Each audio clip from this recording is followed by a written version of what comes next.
तो हेलो बच्चों, आज हम लोग तो आप चैप्टर जो स्टार्ट करने वाले हैं उसका नाम है लाइट। क्या नाम है? लाइट। तो क्लास 10th के लिए बहुत ही इंपॉर्टेंट चैप्टर है और ऐसा नहीं है कि ये चैप्टर पहले नहीं आता है। ये चैप्टर छोटी क्लासेस में भी आता है, तो छोटी क्लास के रिस्पेक्ट में भी, और मतलब 10th से जो छोटी क्लासेस हैं वो, और क्लास 10th के लिए तो इम्पोर्टेंट है ही।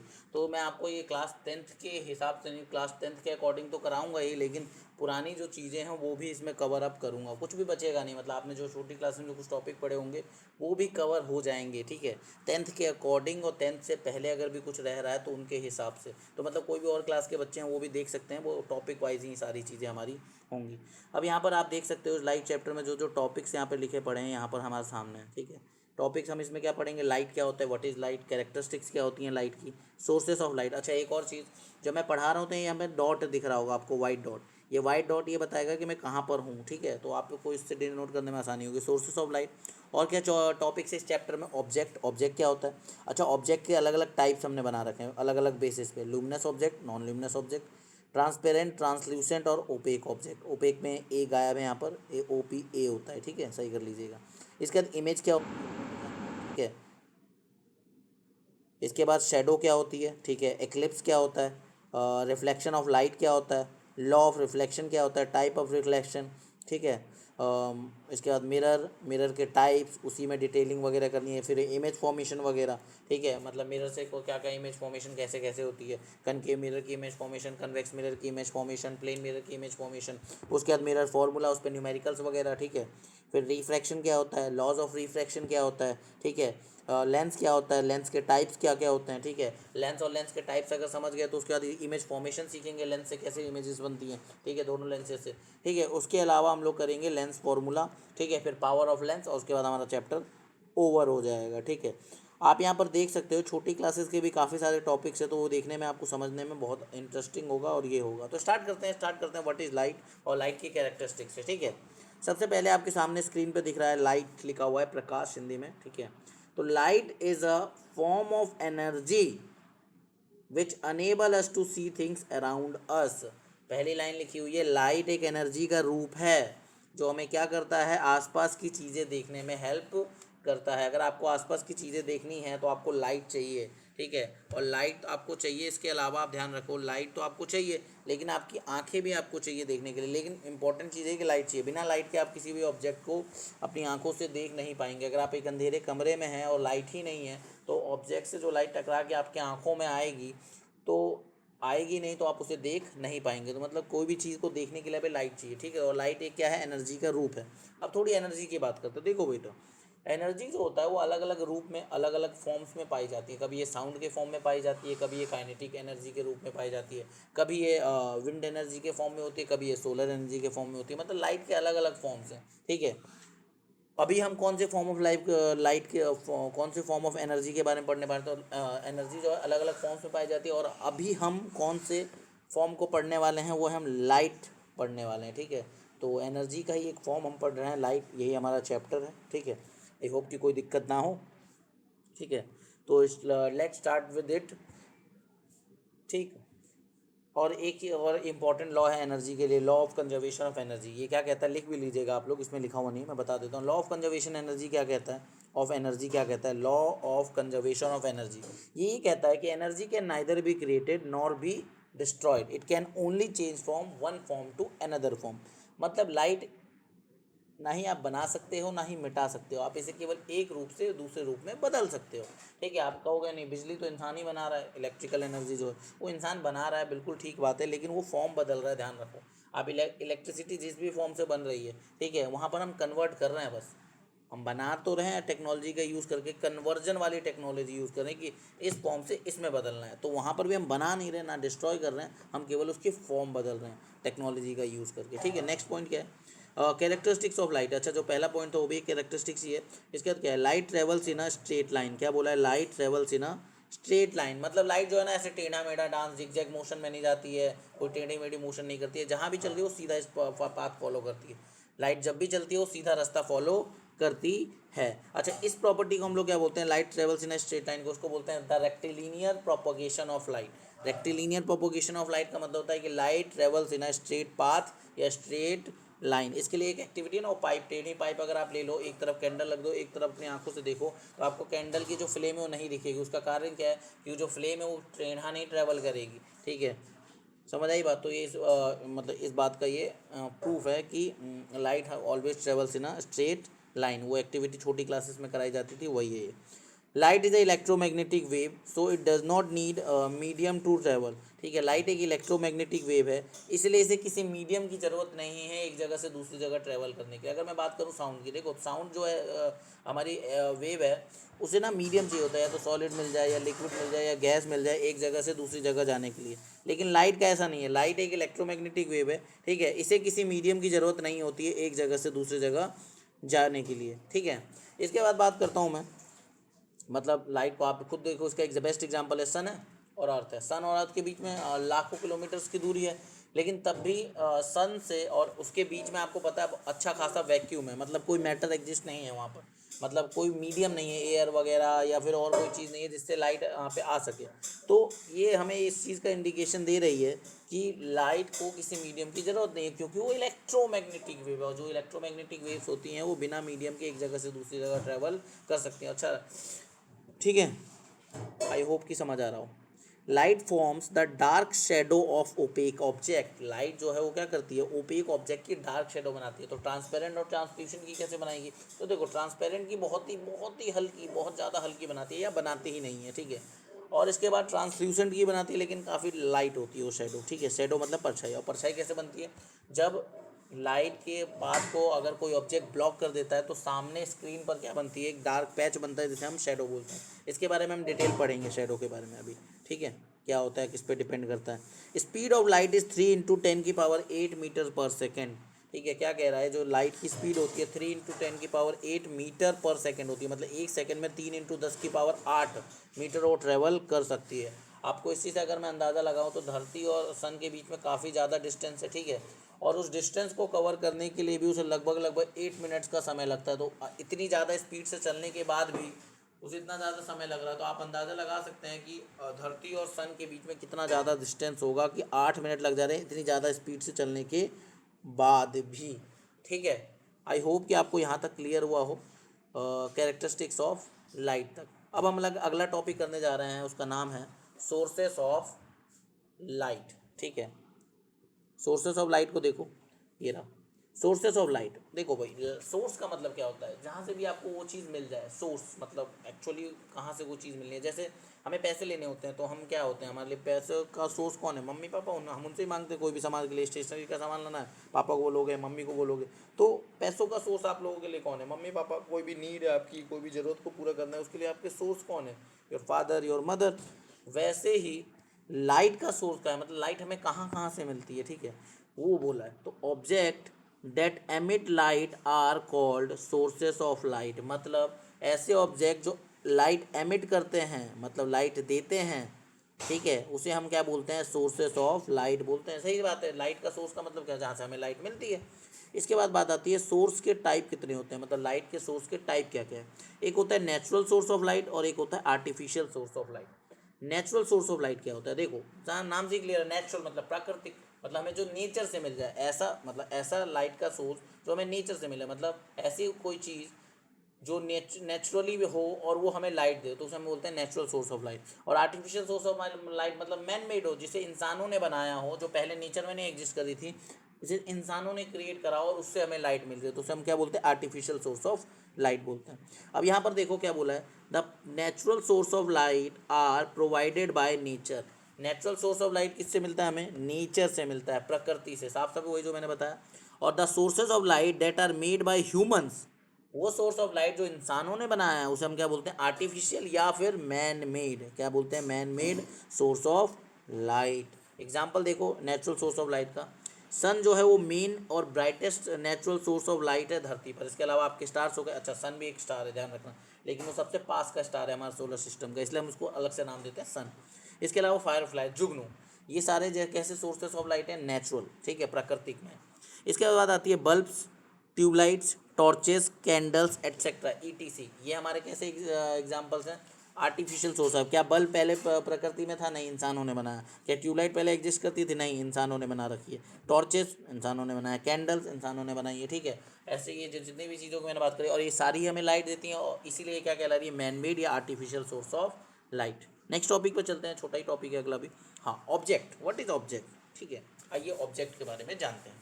तो our next topic is object. Anything which gives out light rays, anything which gives out light rays either its own or reflected by it is called an object। क्या बोल रहा है? कोई भी ऐसी चीज़, ठीक है, जो लाइट रेज देती है या तो खुद की या टकरा के किसी से देती है, ठीक है, उसे हम ऑब्जेक्ट कहते हैं। समझो आप, कोई ऑब्जेक्ट है वो खुद की लाइट दे रहा है, जब बल्ब है, ट्यूबलाइट है, कैंडल है, ये क्या हो गया? हाँ, खुद से लाइट दे रहा है। लेकिन एक बात बताओ, बाकी ऑब्जेक्ट भी तो आपको दिख रहा है, तो उससे क्या हो रहा होगा? रिफ्लेक्शन हो रही होगी। तो कोई भी ऐसी चीज़ जो या तो खुद की लाइट रेज दे या उससे लाइट रेज रिफ्लेक्ट होके जाएं, उसे हम ऑब्जेक्ट कहते हैं। लाइट के रिस्पेक्ट में कह रहा हूँ, लाइट चैप्टर के रिस्पेक्ट में ऑब्जेक्ट का मतलब क्या है? कोई भी ऐसी चीज़ जो अपनी खुद की लाइट दे या उससे लाइट टकरा के रिफ्लेक्ट होके चली जाए, ठीक है, ठीक है, रिफ्लेक्ट होके चली जाए, उसे हम क्या बोलते हैं? ऑब्जेक्ट कहते हैं, ठीक है। अब बात आती है लुमिनस ऑब्जेक्ट और नॉन लुमिनस ऑब्जेक्ट। हमने क्या करा? ऑब्जेक्ट को अलग अलग बेसिस पे बांट दिया लाइट के रिस्पेक्ट में, मतलब अलग अलग बेसिस में, लाइट चैप्टर के अकॉर्डिंग उसमें हमने अलग अलग बेसिस लेके ऑब्जेक्ट को बांट दिया। मान लीजिए ऑब्जेक्ट की खुद की लाइट है, अगर वो खुद की लाइट दे रहा है और खुद की लाइट नहीं दे रहा, तो उसके बेसिस में हमने माना है लुमिनस और नॉन लुमिनस। लुमिनस वही होता है, object which give out light of their own are called luminous object. वही ऐसे ऑब्जेक्ट जो खुद की लाइट देते हैं, जिनके पास खुद की लाइट होती है, खुद की लाइट देते हैं, उसे हम ल्यूमिनस ऑब्जेक्ट बोलते हैं। और नॉन ल्यूमिनस ऑब्जेक्ट क्या होता है? The object which do not give a light of their own are called non luminous object. और ऐसे ऑब्जेक्ट जो अपनी खुद की लाइट नहीं देते हैं, उसे हम क्या बोलते हैं? नॉन ल्यूमिनस ऑब्जेक्ट बोलते हैं। एग्जाम्पल में सन, स्टार, बल्ब एट्सेट्रा, ये क्या हमारा ल्यूमिनस ऑब्जेक्ट है। और इसमें बात करूँ तो मून, प्लैनेट, वुड एट्सेट्रा, ये क्या हमारा? नॉन ल्यूमिनस ऑब्जेक्ट है। आई होप कि आपको ल्यूमिनस और नॉन ल्यूमिनस समझ आएगा। फिर से बता दे रहा हूँ, जिनकी खुद की लाइट होती है, जो खुद की लाइट है, लाइट देते हैं, उन्हें हम क्या बोलते हैं? ल्यूमिनस। और जो नहीं देते हैं उन्हें हम क्या बोलते हैं? Non luminous. एग्जाम्पल में आप देखो, नेचुरल और आर्टिफिशियल सोर्स दोनों डाल दिया। सन हो गया, स्टार हो गया, बल्ब हो गया, ठीक है, ये सब हमारे ल्यूमिनस हो गया। फायरफ्लाई हो गया। नॉन ल्यूमिनस में जो नहीं देते, मून हो गया, प्लैनेट हो गया, वुड हो गया, बॉटल हो गई, आपके आसपास और भी चीज़ें जिनकी लाइट नहीं होती, वो नॉन ल्यूमिनस हो गया। अब देखो ऑब्जेक्ट को हमने, अब वो लाइट पास कर सकता है या नहीं कर सकता। देखो लाइट दे रहा है या नहीं दे रहा है, उस पर ल्यूमिनस और नॉन ल्यूमिनस में बांटा है। अब वो लाइट पूरी पास कर सकता है, थोड़ी पास कर सकता है, या बिल्कुल ही नहीं कर सकता है। मतलब लाइट उससे आर पार हो सकती है, या लाइट उससे थोड़ी बहुत जा आर पार हो सकती है, या बिल्कुल ही नहीं हो सकती है। इसके बेसिस पे हमने क्या करा है? इसको 3 हिस्सों में बांटा ऑब्जेक्ट को, ट्रांसपेरेंट, ट्रांसल्यूसेंट और ओपेक, ठीक है। ट्रांसपेरेंट की बात करूँ तो पहला point, the object that allow light to pass through them freely, यानी कंप्लीटली, मतलब वो ऑब्जेक्ट जो लाइट को पूरा पूरा पास करवा देते हैं फ्रीली, कंप्लीटली, ऐसे ऑब्जेक्ट को हम बोलते हैं ट्रांसपेरेंट ऑब्जेक्ट। क्या बोलते हैं? Transparent object. ट्रांसल्यूसेंट का पहला वो पॉइंट देखो, the object that allow light to pass through them partially, मतलब ऐसे ऑब्जेक्ट जो ऑब्जेक्ट को पास तो कर, मतलब लाइट को पास तो कराएं लेकिन पूरी ना कराएं, पार्शियली कराएं, तो उसे हम क्या बोलेंगे? Translucent object. अगला क्या है? The object that do not allow light to pass through them, ठीक है, मतलब जो लाइट को पास अलाउ ही नहीं करते हैं बिल्कुल पास होने के लिए, उसे हम क्या बोलते हैं? Opaque object. एग्जाम्पल देखो ट्रांसपेरेंट के, air, clean water and glass, cellophane paper, ये सब किसके एग्जाम्पल है? हमारे ट्रांसपेरेंट ऑब्जेक्ट के। किसके एग्जाम्पल है? हमारे ट्रांसपेरेंट ऑब्जेक्ट के। वहीं पे बात करूँ ट्रांसल्यूशन की, तो ग्राउंड पे ये आपका ग्राउंड ग्लास हो गया। ग्राउंड ग्लास मतलब वो नहीं होता है जो, मतलब बेसमेंट में ऐसे कांच लगे होते हैं, थोड़े धुंधले धुंधला दिखता है उसमें, उसको कहते हैं। वैक्स पेपर हो गया, मतलब देखो एक पेपर आता है वैक्स, मतलब मोम जैसा होता है, उससे लाइट पास होती है लेकिन थोड़ी थोड़ी होती है, ठीक है। बटर पेपर हो गया, वैसे ही आपने देखा होगा बटर पेपर आते हैं मार्केट में, आप देखोगे इससे लाइट थोड़ी थोड़ी पास होती है, ठीक है। हमारी स्किन को ले लो, इससे भी लाइट पास होती है लेकिन थोड़ी, जैसे आप टॉर्च जलाते हो तो आपको लाल लाल दिखता है ना, तो इसका मतलब लाइट पास हो रही है लेकिन थोड़ी। ब्लड से भी आपका यही होता है, ब्लड से भी लाइट पूरी तरीके से नहीं, थोड़ी बहुत पास होती है। तो ये सारे ऑब्जेक्ट हमारे किसके हो जाएंगे? ट्रांसल्यूसेंट के। एयर देख लो, एयर से हमारे सारे लाइट आसानी से पास हो जाती है, तो ट्रांसपेरेंट है। साफ पानी है तो उससे भी लाइट पास हो जाता है, वो भी है। एकदम क्लीन ग्लास है, उससे भी लाइट पास हो जाता है, तो ट्रांसपेरेंट का एग्जाम्पल है। अच्छा, ओपेक में देखो, wood, coal tar, paint, metal sheet, stone, black paper, इन सभी से लाइट बिल्कुल पास नहीं होती है, इसलिए हमारा क्या है? ये ओपेक ऑब्जेक्ट का एग्जांपल है। अच्छा देखो लास्ट पॉइंट देखो तीनों के, ट्रांसपेरेंट, ट्रांसल्यूसेंट और ओपेक के। Very small amount of light is absorbed और spread out by transparent object. क्या कह रहा है? बहुत ही कम मात्रा में जो लाइट है, बहुत ही कम मात्रा में जो लाइट है या तो एब्जॉर्ब होती है या स्प्रेड आउट होती है ट्रांसपेरेंट ऑब्जेक्ट में। मतलब यार ये तो लाइट को एब्जॉर्ब भी बहुत कम मात्रा में करता है और स्प्रेड आउट भी बहुत कम मात्रा में करता है, सारी की सारी light as it is pass हो जाती है। दूसरा देखो, these object absorb and disperse the remaining light, ये क्या करता है, ऑब्जॉर्ब कर लेता है जितनी लाइट एब्जॉर्ब करनी है और बाकी सारी क्या कर देता है, डिस्पर्स कर देता है बची हुई लाइट को, ठीक है, ये एब्जॉर्ब करता है उससे ज़्यादा। ओपेक क्या, दीज ऑब्जेक्ट आइदर एब्जॉर्ब और रिफ्लेक्ट है, या तो ये लाइट को एब्जॉर्ब करता है या तो रिफ्लेक्ट करता है, दोनों में से एक करता है। अगर डार्क कलर का है तो एब्जॉर्ब ज़्यादा करता है, और अगर लाइट कलर का ओपेक ऑब्जेक्ट है तो पूरा का पूरा क्या कर देता है, रिफ्लेक्ट कर देता है।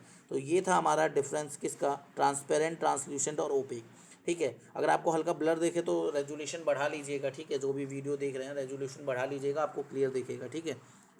नेक्स्ट टॉपिक है हमारा इमेज। क्या है, image. Image is an optical appearance produced when, next topic है इमेज। इमेज क्या होता है, आप लाइन पढ़ेंगे हम लोग यहाँ पर। तो इमेज क्या होती है, इमेज एक ऑप्टिकल अपीयरेंस है जो प्रोड्यूस होती है light rays coming from an object reflected from a mirror और रिफ्लेक्टेड थ्रू अ लेंस। क्या बोल रहा है ध्यान से समझिए। इमेज क्या है, एक आपकी ऑप्टिकल, ये ऑप्टिक वर्ड का मतलब क्या है, देखो ऑप्टिक्स का मतलब होता है स्टडी ऑफ लाइट। ऑप्टिक्स का मतलब क्या होता है, लोग नोट कर लेना कहीं पे भी, ऑप्टिक्स का मतलब होता है लाइट की स्टडी करना, ठीक है। तो वहीं से ये वर्ड आपको समझ आ रहा है, लाइट की स्टडी करना ऑप्टिक्स कहलाता है। और ऑप्टिकल का मतलब क्या है, कहीं ना कहीं लाइट से जुड़ा हुआ, तो ऑप्टिकल अपीयरेंस, अपीयरेंस मतलब होता है किसी चीज़ की छवि, ठीक है। तो ऑप्टिकल अपीयरेंस मतलब क्या होता है, लाइट के द्वारा कोई छवि बनना, ठीक है। इमेज हमारा क्या है, लाइट के द्वारा बनने वाली एक छवि है। प्रोड्यूस कब प्रोड्यूस होती है, जब लाइट रेज क्या होता है, कमिंग फ्रॉम एन ऑब्जेक्ट, मतलब एक ऑब्जेक्ट से लाइट रेज आ रही है, या तो उसकी लाइट होगी। लाइट रेज कैसे आ सकती है, तो उससे रिफ्लेक्ट होके उससे टकरा के आ रही होगी, या फिर उससे रिफ्रैक्ट होके, ठीक है, आ रही होगी, ठीक है। मतलब कहने का मतलब है ऑब्जेक्ट है, थोड़ा सा दोबारा बताता हूँ। देखो एक ऐसी छवि, एक लाइट के द्वारा बनने वाली एक ऐसी छवि जिसे हम ऑप्टिकल अपीयरेंस कह रहे हैं, जो कब बनता है, जब लाइट रेज ऑब्जेक्ट से जो लाइट रेज आ रही है वो मिरर से या तो रिफ्लेक्ट हो जाए या लेंस से रिफ्रैक्ट हो जाए, तो उससे जब एक छवि यानी कि ऑप्टिकल अपीयरेंस बनता है, उस ऑप्टिकल अपीयरेंस को ही हम क्या बोलते हैं, इमेज बोलते हैं। भाई इमेज आप कहाँ देखते हो, या तो शीशे में देखते हो इमेज, है ना, मिरर में देखते हो, और वो मिरर में कैसे बन रही होगी, जैसे ऑब्जेक्ट हूँ, मैं ही खड़ा हूँ मैं मिरर के सामने, तो मेरे से लाइट टकराई, ठीक है, मेरे से लाइट गई मिरर में, रिफ्लेक्ट हुई, रिफ्लेक्ट होके आई, तो मेरी इमेज उसके अंदर फॉर्म हुई। अगर रिफ्लेक्शन नहीं होता तो क्या इमेज बनती, नहीं। लेंस से भी अगर इमेज बननी हो तो कैसे बनेगी, लाइट ऑब्जेक्ट्स के थ्रू जाएगी, रिफ्रैक्शन करेगी लेंस से, और उसके बाद क्या बनेगी, इमेज बनेगी उसकी, ठीक है। तो ये है हमारा इमेज की डेफिनेशन। आई होप कि समझ आ गया, और आपने इमेजेस देखी है। अच्छा देखो, जो भी मिरर के सामने रखा है सब उसके लिए ऑब्जेक्ट है, हिंदी में इसको बिंब कहते हैं ऑब्जेक्ट को, और उसका प्रतिबिंब आपको शीशे में दिखता है, ठीक है, नहीं तो बाहर दिखता है, मतलब स्क्रीन पे दिख सकता है, कोई इमेज स्क्रीन पर दिख भी सकती है और कोई नहीं। तो इमेज का सिंपल मतलब है ऑप्टिकल अपीयरेंस, मतलब लाइट के द्वारा ऐसे बनने वाली एक ऐसी छवि जो ऑब्जेक्ट से आने वाली लाइट रेज जब मिरर से रिफ्लेक्ट या लेंस से रिफ्रैक्ट करती है तो वो बनती है, ऐसी छवि यानी ऐसी ऑप्टिकल अपीयरेंस को हम इमेज कहते हैं। अब भाई इमेज के टाइप्स हैं, ठीक है, इमेज के भी टाइप्स है। क्या टाइप है, देखो टाइप ये है कि अगर आपकी जो इमेज है रिफ्लेक्शन या रिफ्रैक्शन करने के बाद अगर ये स्क्रीन पर ऑब्टेन्ड होती है, स्क्रीन मतलब आप पर्दा समझ लो, पर्दे पर अगर ये इमेज आप प्राप्त कर पा रहे हो, मिल पा रही है, तो उसे हम क्या बोलते हैं, रियल इमेज, ठीक है, नहीं तो उसे क्या बोलते हैं, वर्चुअल इमेज। तो image that can be obtained on screen is called real image. सबसे सिंपल और आसान डेफिनेशन छोटी क्लास में जो बताया जाता है, लेकिन बड़ी क्लास में रियल इमेज को और बेटर कैसे समझते हैं, जब हम इमेज फॉर्मेशन पढ़ते हैं। अगली लाइन उसी को समझाने के लिए, तो पहले तो ये समझ आ गया। अच्छा वर्चुअल इमेज की भी पहला पॉइंट देख लेते हैं। Image that can not be obtained on a screen, देख लो ये वाइट डॉट आपको दिख रहा होगा वहीं पे, the image that can not be obtained on screen is called virtual image. तो पहला पॉइंट दोनों का बताता हूँ। रियल इमेज में क्या बोला कि वो इमेज जो स्क्रीन पर ऑब्टेन्ड हो सकती है वो रियल इमेज है, ठीक है, यानी पर्दे पर प्राप्त हो सकती है वो रियल इमेज है। और ऐसी छवि जो पर्दे पर नहीं बन सकती, पर्दे पर ऑब्टेन्ड ही नहीं होगी, मतलब आपकी स्क्रीन पर बनेगी ही नहीं, तो ऐसी इमेज को क्या बोलेंगे, वर्चुअल इमेज बोलेंगे, ठीक है।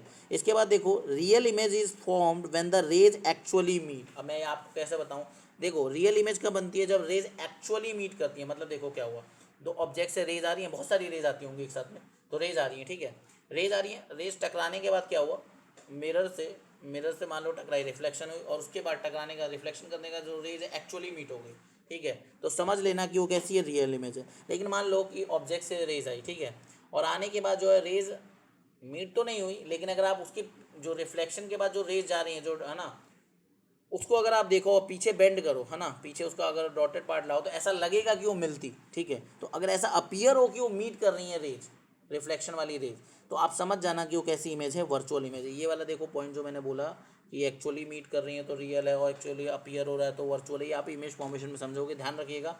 मैं आपको वापस से ये बात चीज़ याद दिलाऊंगा, अगर आप लोग कंटिन्यूटी में वीडियो देख रहे हैं, ये पॉइंट सुना है, तो आपको वहाँ पर मैं बेटरली एक्सप्लेन कर पाऊँगा, ठीक है। इसके बाद real image formed is inverted, रुकिए एक मिनट, नहीं तो मैं आपको एक मिनट में आपको दिखा भी देता हूँ, मैं आपको थोड़ा सा आइडिया दे देता हूँ और उस वक्त एक बार दोबारा भी बता दूंगा, ठीक है।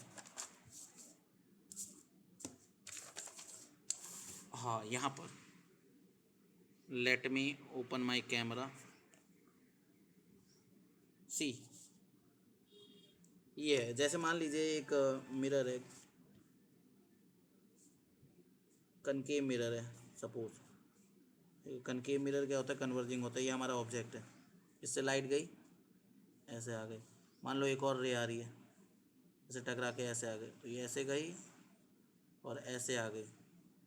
आप देख सकते हो यहाँ टकरा रही है, टकराने के बाद रिफ्लेक्ट होने का ये रही, यहाँ आई, टकराने के दे रहा है, तो दोनों यहाँ मिल रही हैं एक्चुअली मीट, सॉरी दिखा नहीं ना, वापस कनकेव मिरर है, ये ऑब्जेक्ट था, यहाँ से एक रे लाई, ऐसे गई, यहाँ से एक रे ऐसे आई, तो ये रेज एक्चुअली मीट हो रही है, तो ये क्या कैसी इमेज बनाएगी यहाँ पर, रियल बनाएगी। लेकिन मान लो कि हमारे पास कन्वेक्स मिरर है, ये सारी इमेज फॉर्मेशन में हम लोग पढ़ेंगे। मान लो ऐसे ऑब्जेक्ट ये आ रहा है, ऐसे गया, डाइवर्स करता है ना मिरर, डाइवर्जिंग मिरर कहते हैं, तो ये ऐसे आया। अब यहाँ पर पीछे का एक्सटेंड करोगे तो मिलेगी, लेकिन ऐसा लग रहा है ना मिल रही है, एक्चुअली थोड़ा ना मिल रही है, क्योंकि आप खुद देखो, रेस तो चली गई, रेस जो है वो तो चली गई, उधर चली गई, तो मिलेंगी थोड़ा ना एक्चुअली में कभी, तो पीछे का पार्ट एक्सटेंड करके ऐसा लग रहा है कि मिल रही है, तो इमेज यहाँ बन रही होगी, ठीक है। तो इसका मतलब ऐसी इमेजेस को वर्चुअल इमेज कहते हैं, कि जहाँ पर रेज एक्चुअली ना मीट भी करे, क्योंकि रेज तो इधर चली गई, इसे कहते हैं, ठीक है। तो आगे करते हैं, आई होप कि क्लियर हो गया हो। आगे ये देखो, third point, real image is inverted. Real image जब भी बनती है कैसी होती है, इन्वर्टेड होती है, कैसी होती है, inverted. Real image is inverted, ठीक है। और वर्चुअल इमेज कैसी होती है आपकी, virtual image is erect. Third point है, virtual image is erect. Virtual image कैसी होती है, इरेक्ट होती है। वर्चुअल इमेज कैसी होती है, इरेक्ट होती है। समझ आ रही है बात, वर्चुअल इमेज हमारी कैसी होती है, इरेक्ट होती है। समझ आ रहा है, क्लियर, आई होप कि क्लियर। अगर कोई डाउट हो तो आप मुझे बता सकते हैं। नेक्स्ट, शेडो, अगला टॉपिक है शेडो। क्या है, शेडो। तो देखिए शेडो की बात करते हैं, आई होप कि इमेज तक आपको क्लियर हो गया हो। शेडो की बात करते हैं, शेडो, शेडो मतलब परछाई, नॉर्मल भाषा में हम इसे क्या बोलते हैं, परछाई कहते हैं, ठीक है। दैट, अब शेडो क्या होता है, dark patch of an object on any surface which formed when light rays are blocked by an object. क्या कह रहा है कि किसी ऑब्जेक्ट से लाइट रेज क्या हो जाती हैं, ब्लॉक हो जाती हैं, रुक जाती हैं, तो उसके पीछे स्क्रीन पर क्या होता है, एक डार्क पैच, मतलब एक काला धब्बा दिखता है आपको, उस काले धब्बे को ही क्या बोलते हैं, शेडो बोलते हैं। क्या बोलते हैं, शेडो। क्या बोलते हैं, शेडो। अगर मैं आपको यहाँ पर शेडो एक बना के दिखाऊं तो कुछ इस तरीके से शेडो बनेगी आपकी। एग्जांपल में आप मेरा हैंड देख सकते हैं, ठीक है। हैंड अगर मैं दिखा पा रहा हूँ तो ये मैंने टॉर्च तो ऑन नहीं हो पा रहा है, ठीक है। हाँ, ये देखिए, ये आप देख रहे हैं यहाँ पर, ये देखिए, अभी आपको कुछ नहीं दिख रहा, मैंने हैंड लगाया अपना, हैंड लगाने से आपको ये डार्क पैच दिख रहा है ना यहाँ पर, ये जो डार्क पैच है ये क्या है, यही तो शेडो है। ये जो डार्क पैच यहाँ पे आप देख पा रहे हो, ये डार्क पैच, ये क्या हुआ, बाहर से देखो, ये खिड़की है, इस खिड़की से लाइट रेज आ रही है, तो वही लाइट रेज क्या हो रही है, ब्लॉक हो रही है, आप देख सकते हो, ठीक है। ये दिख रहा है ना, ये देखो, देखो, ठीक है। तो ये जो डार्क पैच आपका बन रहा है, ये क्या हमारी शेडो है, ठीक है। इतना आपने भी देखा होगा।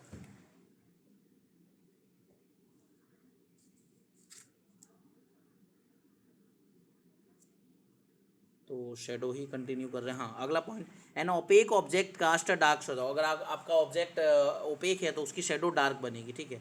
ट्रांसलूसेंट ऑब्जेक्ट जो बनेगी उसकी शेडो थोड़ी हल्की बनेगी, वीक शेडो बनेगी। और ट्रांसपेरेंट जो ऑब्जेक्ट है उसकी शेडो या तो बनेगी नहीं या तो बिल्कुल ही कम बनेगी, ठीक है। ये 3 पॉइंट हो गए कि अलग अलग ऑब्जेक्ट की कैसे शेडो बनेगी। अच्छा, अगला पॉइंट ध्यान से सुनना, nature and size of shadow depend on, मतलब कह रहा है कि जो शेडो है उसका नेचर और साइज, मतलब डार्क बनेगी, वीक बनेगी, या मतलब छोटी बनेगी, बड़ी बनेगी, साइज़ कैसा होगा, वो किस पे डिपेंड करता है। देखो, परछाई बनने के लिए आपको चाहिए लाइट, तो लाइट कहीं से आएगी, इसे सोर्स ऑफ लाइट कहेंगे, ठीक है।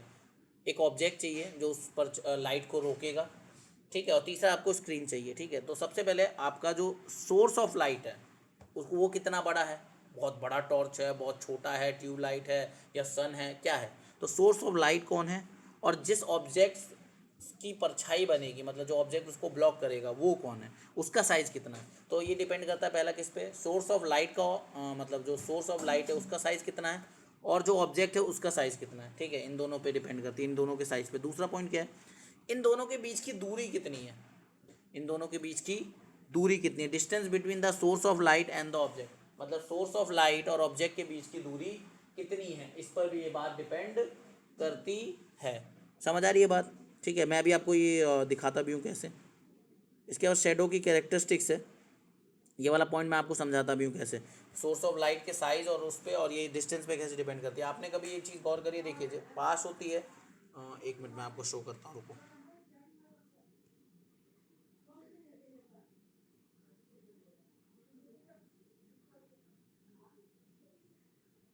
ठीक है, लेट मी शो यू। मैं थोड़ा अंधेरे उसमें जाता हूँ, ठीक है। आप ये देखिए, सोर्स ऑफ लाइट मेरा मोबाइल की टॉर्च है, ठीक है। हाँ, यहाँ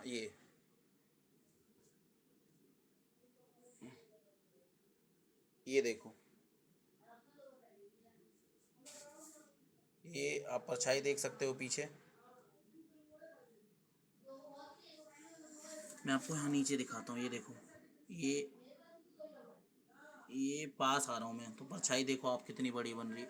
ये सोर्स ऑफ लाइट नहीं है, ऐसे नहीं दिखा पाएंगे। दूसरा मैं आपको टॉर्च, एक minute, late me show you the, ये देखो, अभी आप अगर परछाई देखो तो वो देखो, मेरे हाथ की परछाई जो है वो काफ़ी बड़ी बन रही है, ठीक है। लेकिन अगर मैं इसको पास लेके चला जाऊँ तो परछाई बनेगी, वो क्या बनेगी, छोटी बनेगी। इसमें दिख नहीं रहा है, मैं आपको दिखाता हूँ, रुको, let me show you, wait wait a while.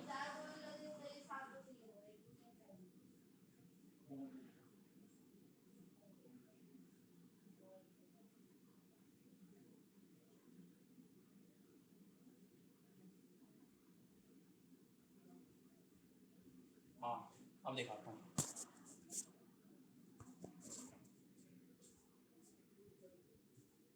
ये देखो, ये है मोबाइल की टॉर्च लाइट, ठीक है। इसको यहाँ रख दिया मैंने, ठीक है। ये देखो, ये है मोबाइल की टॉर्च लाइट, ठीक है। अब ये सोर्स ऑफ लाइट हो गया। अब ये मेरा हैंड है जो ऑब्जेक्ट को ब्लॉक करेगा, ठीक है।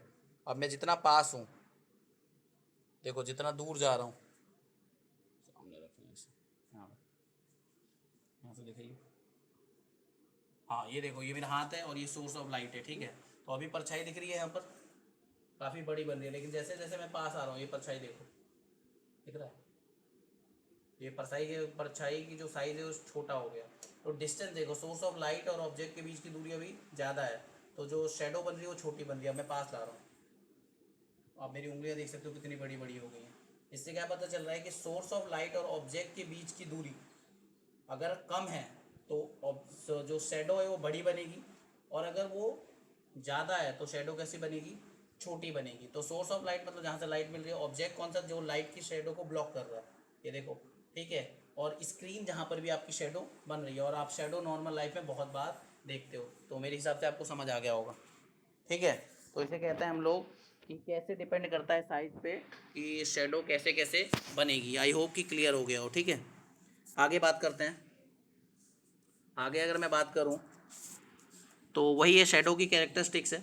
Shadow is a dark outline of an object, ठीक है। शेडो क्या है, एक डार्क आउटलाइन है ऑब्जेक्ट का, वही मतलब डार्क पैच बनना और पाथ को ब्लॉक करके। It gives an idea about the shape of object but not other details such as colour, size etcetera. अच्छा, जैसे मैंने अभी आपके सामने परछाई बनाई थी तो मेरी उंगलियां दिख रही, तो आपको शेप का तो अंदाज़ा लग गया था ऑब्जेक्ट का, लेकिन क्या उससे आपको कलर पता चला, स्किन का जो इसके आपका जो भी मेरा कलर का इसका मतलब ऑब्जेक्ट मेरा मतलब हाथ था, उसका क्या आपको कलर पता चला, क्या आपको उसका साइज एग्जैक्ट पता चला? भाई साइज तो चेंज हो रहा था, कभी बड़ा कभी छोटा, कभी इतने बड़े हाथ हो जाते कभी इतने छोटे। तो शेडो से आप शेप तो अंदाज़ा लगा सकते हैं, लेकिन उसका कलर और साइज का डिटेल्स पता नहीं कर सकते। अगला पॉइंट है शेडो।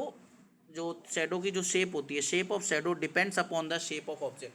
अच्छा, शेप ऑफ ऑब्जेक्ट कैसा है उसके उसके ऊपर ही शेडो की शेप भी डिपेंड करती है। तो ऑब्जेक्ट का शेप कैसा है उस पर ही शेडो की शेप भी डिपेंड करती है। Size of object shadow depends upon the distance. अच्छा, एक और चीज़ ध्यान रखना, कभी कभी 3D का जो 3D शेप है, मान लो सिलेंडर है, उसकी शेडो हमें रेक्टेंगल की तरह दिखती है। तो ये ध्यान रखना कि पता चला आप इस पर बहस छेड़ दें, अरे ये तो सिलेंडर जैसा दिखना चाहिए, वो ठीक है, वैसा भी उससे अंदाज़ा लगता है, लेकिन वो रेक्टेंगुलर टाइप भी दिखने लग जाती है। ठीक है, मतलब किस एंगल पे रखा है उसके अकॉर्डिंग, तो ये भी है, लेकिन हमें आइडिया लग जाता है कि कौन सी शेप है वो। ठीक है, तो शेप ऑफ ऑब्जेक्ट पर डिपेंड करता है क्या? Shape of shadow. इसके बाद है third point, the size of shadow depend upon the distance between the source of light and the opaque object. वही मैंने आपको बताया कि ये दोनों के बीच की दूरी कहाँ से, जहाँ से लाइट आ रही है और जो ऑब्जेक्ट की परछाई बन रही है, दोनों के बीच में डिस्टेंस कितना है उस पर भी डिपेंड करता है क्या? शेडो का size. Size of shadow decreases if there is more distance between the them. बताया ना, अगर दूरी ज़्यादा है तो शेडो का साइज छोटा होगा, और दूरी कम है तो साइज बड़ा होगा। ठीक है, सोर्स ऑफ लाइट और ऑब्जेक्ट के बीच की दूरी कम है तो शेडो बड़ी बनेगी, और ज़्यादा है तो छोटी बनेगी। Shadow of an object is formed on the opposite side of light source. और सही बात है, देखो जहाँ से लाइट आ रही है, जहाँ ऑब्जेक्ट है उसके अपोजिट साइड में बन रहा है, ये नहीं कि लाइट जहाँ से आ रही है उसके पीछे बन रहा है, नहीं, लाइट के अपोजिट ही बनेगा स्क्रीन पर आपकी शेडो। जैसे अभी मैंने अपना हाथ दिखाया था, उसके इसमें दीवार पे बन रही थी ना शेडो, तो जो कि लाइट सोर्स के अपोजिट था, और सोर्स लाइट सोर्स क्या था? हमारा मोबाइल की torch. Shadow change in length and direction. Shadow की जो लेंथ है वो डायरेक्शन चेंज होती रहती है। एग्जांपल में शेडो जो होती है मॉर्निंग में लंबी बनती है, अगर आप बाहर जाते हो कभी तो देखना मॉर्निंग में आपकी लंबी लंबी शेडो बनेगी, आप चल रहे हो तो, ठीक है। लेकिन अगर वहीं आप देखो इवनिंग में, ठीक है, वो भी बड़ी लंबी बनती है। लेकिन अगर आप दोपहर के वक्त देखो, छोटी सी परछाई बनती है। ये आपको बाहर जाके एक बार देखना पड़ेगा। ठीक है, इसके बाद अगला जो टॉपिक है हमारा एक्लिप्स है। ठीक है, एक्लिप्स टॉपिक है। एक्लिप्स के बाद हमारा टॉपिक स्टार्ट होगा, रिफ्लेक्शन वगैरह स्टार्ट होगा। ठीक है,